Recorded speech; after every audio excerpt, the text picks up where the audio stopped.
If you ever want to reach financial freedom in your lifetime, you have to understand the difference between being rich and being wealthy.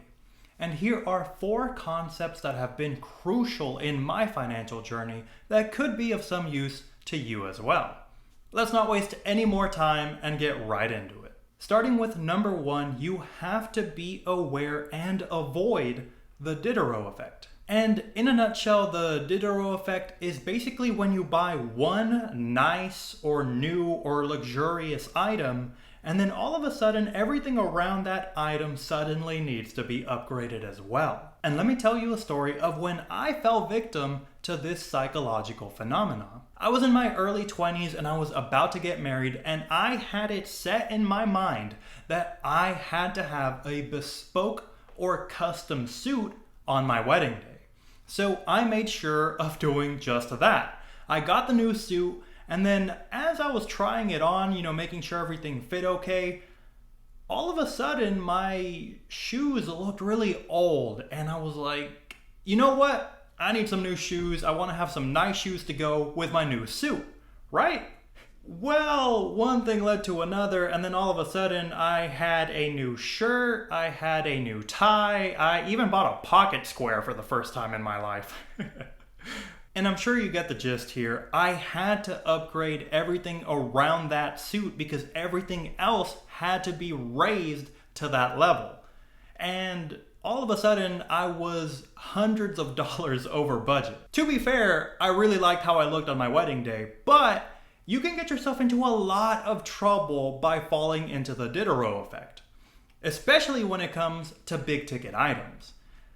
Let me give you a nightmare scenario here. Let's say you just bought a brand new home, a big home you're really proud of, but all of a sudden, you have all of this space, you have to fill it with really nice furniture, right? You can't have a nice home and somebody comes in and you don't have good furniture. And all of a sudden you look at your home and you see your car parked outside, and there's an old car with a new home, and it just has to be upgraded as well, because of course it does, And suddenly we've gone from tens of thousands to hundreds of thousands of dollars of potential debt here in this scenario. Be very conscious of the Diderot effect because it can get you into a lot of trouble really fast. Coming in at number 2, and we're going to start off by mentioning one of my favorite books, one that I wish everybody could get their hands on and read, The Millionaire Next Door by Thomas J. Stanley and William D. Danko. And in the book, they have a very interesting story about a businessman from Texas. In The Millionaire Next Door, the Texas businessman states, "My business does not look pretty. I don't play the part, don't act it. When my British partners first met me, they thought I was one of our truck drivers. They looked all over my office, looked at everyone but me. Then the senior guy of the group said, 'Oh, we forgot we were in Texas. I don't own big hats, but I have a lot of cattle.'" Big hat, no cattle. Such a simple phrase, but so deep in its meaning. And I'm sure that you know somebody who fits that description perfectly.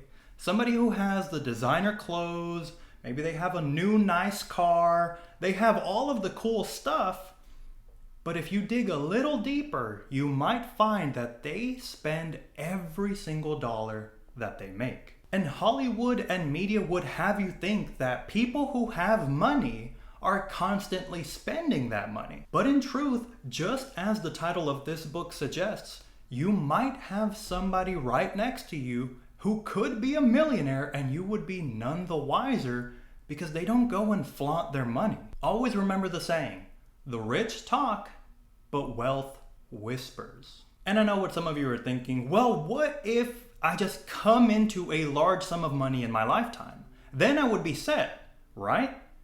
Well, not so fast. Because I'm sure that you know plenty of celebrities, athletes, lottery winners, who all came into money very quickly and somehow found a way to lose it all. I am a huge sports fan, and I love the quote that says, "Offense wins games, but defense wins titles."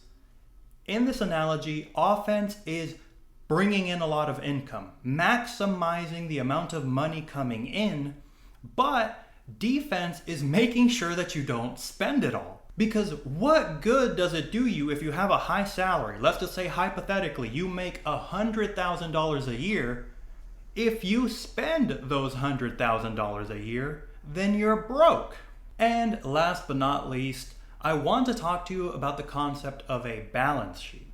I really want to make an in-depth video on the topic in the future, but for now, let's just stick to the main takeaway. What exactly does a balance sheet do?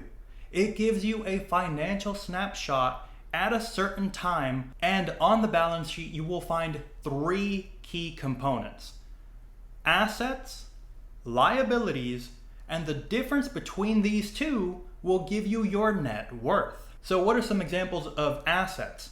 Cash and cash equivalents. So think, for example, a checking account or a high yield savings account. Money that is liquid that you can reach within a day if needed. And examples of assets would be something that generally appreciates over time, for example, like buying and holding stocks. And I'm sure I don't need to give you examples of liabilities, but I will just for the sake of the video. An example of a liability is something that costs you money over time. So think car loans or credit card debt.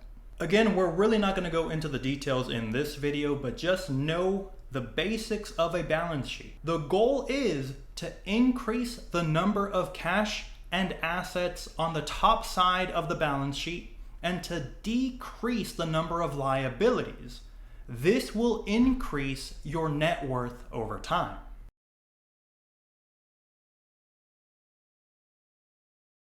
Thank you so much to everybody who has made it until the end of the video, and I really hope that the next time you hear somebody calling somebody else rich, you'll remember this video and maybe think a little bit deeper about what that means exactly. If you learned anything during this video, be sure to give me a like and subscribe, and as always, I'll catch you in the next one. Peace.